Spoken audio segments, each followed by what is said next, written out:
Буря идет уже 3 дня. Станция держит вихревые потоки. Экспедиция в безопасности. Правда, временно оборвалась связь с Землей, но такое случалось и раньше. 70 часов нет контакта, прерывает молчание Алексей, борт-инженер. Восстановится. Максимум пару суток, отвечает биолог Марк. Семья подождет, не волнуйся. Да я не про семью. Помнишь ту крупную вспышку в Сибири? Да. Я с тех пор и думаю, что это было? 5 секунд назад радары марсианской орбитальной станции приняли мощный сигнал в районе Якутска.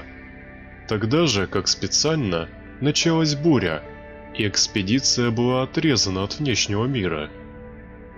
Помехи. Что это было? Нет, точно не они. Слишком сильная волна. Знаешь, на что похоже? Но... Опять ядерные испытания провели. Это как 2 месяца назад. Показатели одинаковые. Честно, надоело это все. Сам знаешь, гонка вооружений, медленно сказал биолог. Гонка прямо как на спорткарах. Только зрителей весь мир, и победителей нет, подумал Алексей. Станция находится на полном самообеспечении, а потому с провизией проблем нет. Конечно, рацион однообразен: соевые овощи, искусственное молоко, изредка выращенное здесь же мясо. Вообще райский уголок на безжизненной планете.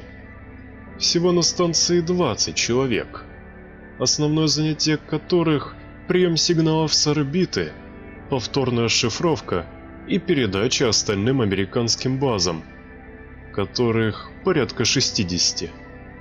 Все они разной степени заселенности.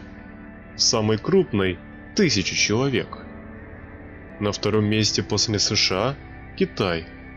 У него 40 колоний, численностью в среднем по 4000 жителей. Как же меняет человека космос. И не столько физически, а сколько духовно. Чувствуешь себя маленькой каплей в водовороте жизни. Начинаешь осознавать свою личную никчемность по сравнению с вечностью. Ты начинаешь мыслить себя не обособленным индивидом, а частью большего, всего человечества. Это там, на Земле, Америка объявляет войну Китаю, а здесь, хоть и вводят ограничения на контакты между станциями, нет деления людей на свой-чужой. «Стой! Ни звука!» — крикнул Марк. По дисплею пошла тонкая полоска, сигнал с МОС. «Какие новости?» «Эмма, одно слово». «Не тяни, что за слово?» «Конец». «Все?» «Да». «Передавай на остальные станции. Это только начало», — хрипло сказал Алексей.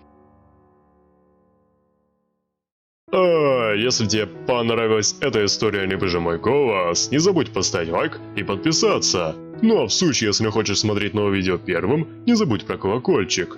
Всем удачи и пока-пока.